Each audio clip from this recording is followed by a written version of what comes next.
Чтобы определить положение в круге типирования, для понимания типа конституции нам необходимо оценить особенности анатомического строения. Особенности анатомии оцениваем по размерам и объемам костей, мышц и жира.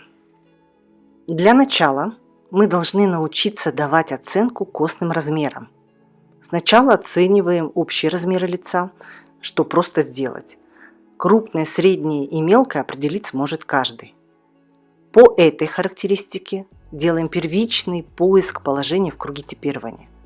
Крупные размеры – это левая часть круга, мелкие – правая, средние – посередине. Далее оцениваем размер костного основания, опору для мягких тканей, в которую складываются кости. Опора создается верхней дугой скуловых костей и нижней челюстью. Оцениваем верхнюю скуловую опору. Смотрим на ширину скул и смотрим, где находится самая высокая точка скуловой опоры по горизонтальной линии, проведенной вдоль скул. При широкой и достаточности опоры эта точка располагается при пересечении вертикальной линии, проведенной через внешний край глаза, и должна быть выше точек, расположенных ближе к носу.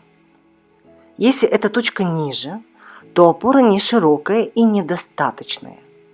Достаточность и недостаточность опоры влияют на характеристики черт лица, таких как твердость, мягкость, острота, сглаженность, по которым уточняется положение в круге и ищется тип конституции. Теперь оцениваем нижнюю челюсть, какую опору она создает. Для этого смотрим на высоту, ширину и объем подбородка. Средняя высота подбородка у женщин 3,5-4 см, у мужчин 5 см. Если меньше, то опора недостаточна, и если больше, то опора большая. Дальше оцениваем ширину подбородка. Средняя ширина у женщин равна ширине между линиями, проведенных вертикально по краю крыльев носа. У мужчин через уголки рта. Если ширина выступает на эти линии, то подбородок широкий. Если уже, то узкий. Ширина и высота влияют на первичный поиск положения в круге типирования. Большие размеры – это левая часть круга, маленькие – правая, средний посредине линии. Теперь оцениваем объем подбородка. Если провести линию, соединяющую кончик носа и подбородка, то в идеале нижняя губа должна ее немного не достигать, где-то 2 мм. Если она достигает и выходит за линию, то объем подбородка недостаточен. Если губа не достигает больше 2 мм, то объем подбородка значительный. Объем подбородка влияет на характеристики черт лица, такие как твердость, мягкость, массивность, изящность, по которым уточняется тип конституции. Помимо общих размеров, кости могут быть толстые и тонкие, а их контур гладкий или угловатый. Толщина костей и гладкость контура влияет на характер черт лица, по которым уточняется тип конституции. Толщину и контур костей оцениваем по спинке носа. На кости натягивается ткань лица, состоящая из мышц и жира. После оценки костных размеров приступаем к оценке мягких тканей. Сначала оцениваем толщину тканей. Ткани могут быть толстыми и тонкими. Чем толще слой, тем сглаженнее контуры костей. Чем тоньше, тем контуры костей сильнее выступают, и в зависимости от толщины костей и качества тканей придают тот или иной характер чертам. Толщина ткани будет влиять на характеристики, по которым уточняется положение в круге типирования. Ткани лица состоят из мышц и жира. В зависимости от соотношения доли жира к доле мышц определяются следующие характеристики. Жир отвечает за мягкость и сочность. Если жира больше, то это дает мягкость чертам. Их линии округлые, всему лицу придает сочность. Если жира мало, то это придает твердость и плотность. Линии прямые, если жира совсем мало, то лицо сухое. Дальше при описании каждого выделенного типа я подробнее опишу и покажу на фотографиях, как это выглядит. Сочетание анатомических характеристик, размер костей и костного основания, которые они создают, толщина мягких тканей и соотношение доли жира к мышцам создают разнообразие типов конституции. Я выделила основные 8 направлений. В центре круга расположен сбалансированный тип, у которого строение идеальное, а соотношение объемов и размер костей, жира и мышц сбалансировано. При этом нет никакой необходимости точно определять положение в круге. Достаточно понимать приблизительный сектор, отсекать в оформлении имиджа то, что выходит за пределы этого сектора, что сведет ошибки к минимуму. Построение красивого имиджа начинается с понимания ограничений, что нельзя применять в оформлении, исходя из типа конституции.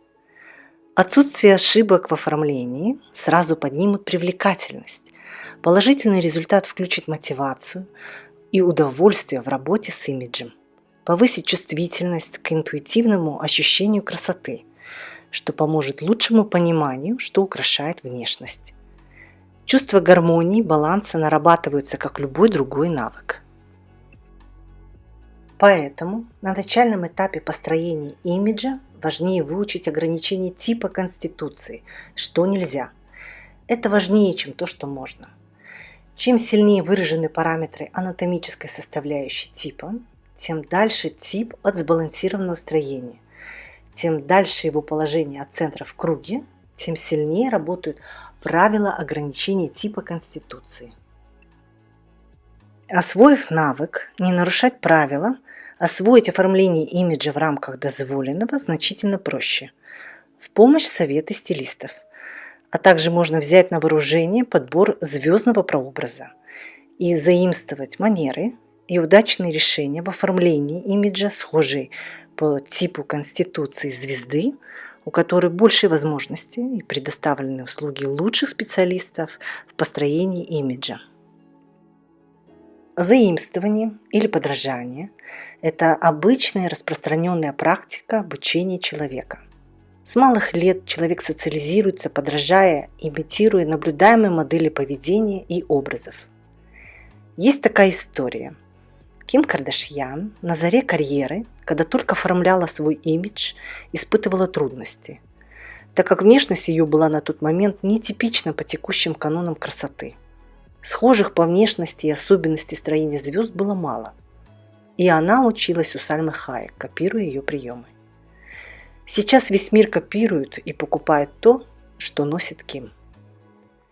Эта история ярко иллюстрирует, что заимствовать и копировать друг друга в построении имиджа – обычное дело. Нам такой вид обучения интуитивно понятен и прост в применении. Поэтому имеет смысл понимать, чей стиль для копирования подойдет себе. Не надо бояться копирования, если образ соответствует типу конституции.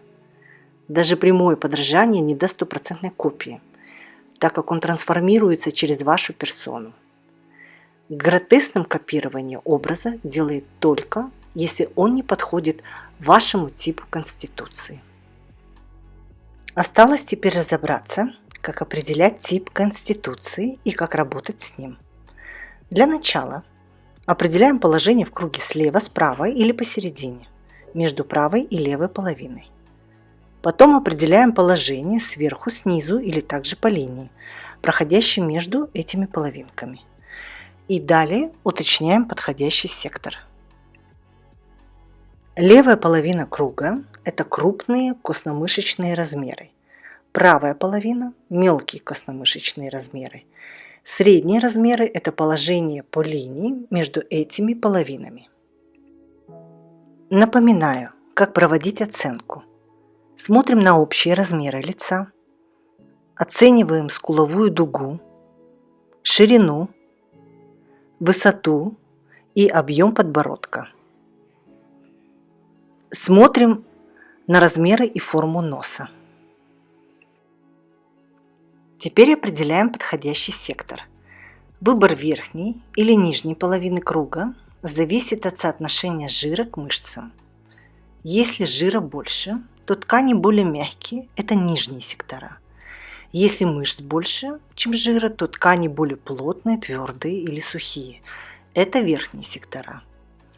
Если соотношение где-то одинаково, то расположение по оси, разделяющей верхнюю и нижнюю половину. Если сомневаетесь, то посмотрите на линию носа в профиль. Вздернутый кончик носа дает округлость и мягкость. Эта характеристика будет за нижние сектора. Прямой нос – прямая линия. Чем длиннее и чем ниже кончик, тем тверже линия. Это характеристика за верхние сектора. Определившись приблизительно с подходящей четвертинкой круга типирования, на следующем уроке разберем более подробно 8 основных направлений в типах конституции и связанные с ними правила оформления имиджа.